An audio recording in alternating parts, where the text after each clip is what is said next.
(2025년 8월 23일) 이정훈입니다.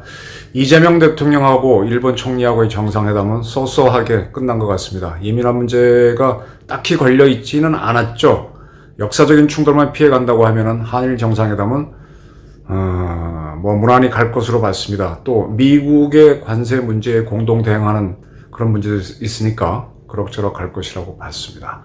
자, 일본 총리와의 정상회담을 끝낸 이 대통령은 미국으로 날아가서 트럼프 대통령하고 정상회담을 갔습니다. 저는 여기에서 두 사람이 어떤 만남을 할까 매우 궁금합니다. 이재명 대통령은 경기도지사 할 때인가요? 자기 고향인 안동에 가서 안동의 264 기념관을 갔죠. 누차 말씀드리지만 이재명 씨는 264와 같은 이 씨가 아닙니다. 264와 같은 이 씨는 접니다. 264 기념관에 가서 대한민국이 다른 나라의 정부 수립 단계와 달라서 친일 청산을 못하고 친일 세력들이 미 점령군과 합작해서 지배체제를 그대로 유지했지 않은가라고 말한 적이 있습니다. 미 점령군하고 친일파들이 대한민국을 그대로 운영했다. 네. 대한민국을 해방시킨 미국을 점령군이라고 표현했던 사람입니다. 그리고 그는 북한의 지금 쌍방울 게이트로 재판을 받다가 그의 중요한 수적인 이화영 씨는 유죄가 확정됐죠, 대법원에서. 그와 같이 정치 공동체라고 할 수밖에 없는 이화영 씨가 부지사를 할 때 지사를 했던 이재명 씨, 정치적 공동체죠. 그는 지금 재판을 받다가 그 재판이 지금 연기시켜버렸죠. 대통령 당선되는 바람에. 그래서 북한에게 돈을 주는 이런 사람, 북한하고 내통하려고 하는 사람을 미국의 트럼프 대통령이 어떻게 볼까? 네. 세컨더리 보이콧에도 걸릴 수 있습니다.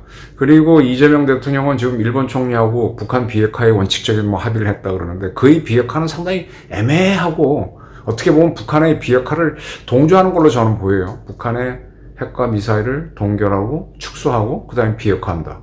어떻게? 라는 설명이 없잖아요. 그 어떻게 때문에 미국은 이란 비핵화를 하기 위해서 B2로 벙커버스터를 투하해서 비핵화를 강제로 했습니다. CVID를 하기 위해서. 이런 식으로 비핵화에 대한 구체적인 방법이 없이 동결하고 축소하고 동결 축소를 김정은이가 안 한다 그러면 어떡할 거예요. 그리고 비핵화한다. 이런 막연한 걸 들고 가서 지금 미국 패권 문제, 그 다음에 러시아를 지원하는 북한 문제를 다루고 있는 트럼프와 어떤 합의를 할까 궁금합니다. 그리고 이제 전작권을 전환하겠다는 게 이제 그들의 이재명 대통령의 하나의 목표인 것 같고, 전작권을 전환하면은 글쎄 뭘 어떻게 하겠다는 건가? 전작권을 전환하게 되면은 우리가 받을 수 있는 북한에 대한 정보가 제한되니까 오히려 더 전쟁 가능성이 높아지죠. 저는 이재명 대통령의 안보관이 상당히 의심스러운데, 그러한 이재명과 트럼프는 지금 러시아를 어떻게든 굴복시켜야 됩니다.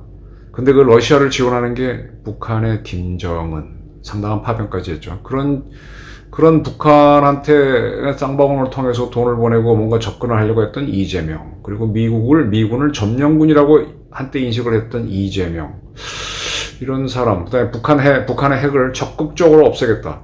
이란의 핵 같은 경우는 이란과 경쟁하는 이스라엘의 네타냐후 총리가 그들의 공작기관을 통해서 계속 테러를 하면서 핵 기술자들, 과학자들을 위협하다가 미국과 함께 없애버렸잖아요. 우리는 그런 노력도 하지 않고 북한의 핵을 없애겠다. 그건 이제 미국과 같은 결론만 받기 위한 쇼로 보이는데, 그런 거를 트럼프 대통령이 그대로 용인할까 하는 굉장히 궁금증이 들어요. 만약에 그걸 용인해 준다면 뭔가 다른 거를 챙겨가겠죠.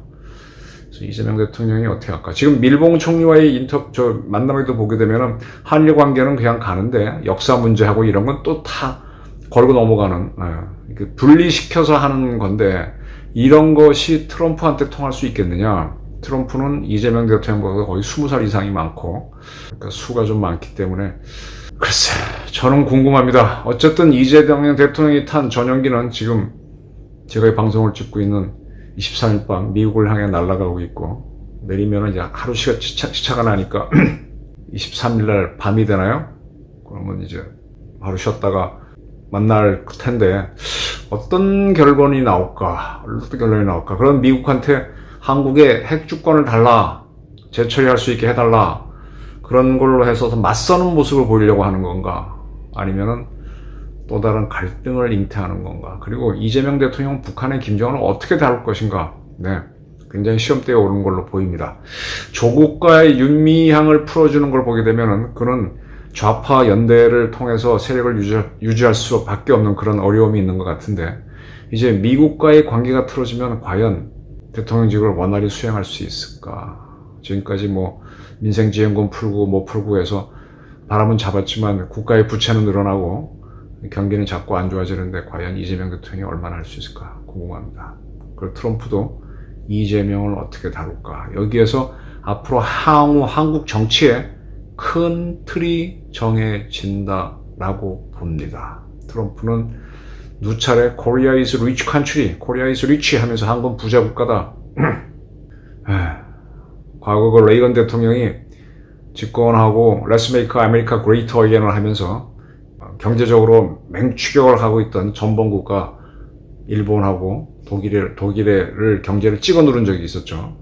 그 레이건 대통령을 그대로 따라하려고 하는 트럼프 대통령이 한국은 부유한 나라라고 하면서 한국을 포함한 이제 자기네 그 국가들을 딱 상호 관세로 틀어주려고 하는데, 거기에 이재명 대통령이 어떻게 맞서면서 대한민국의 안보를 강화하는 플랜을 만들어낼까?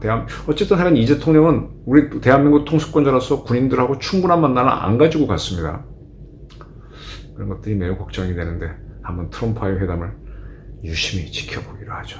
감사합니다.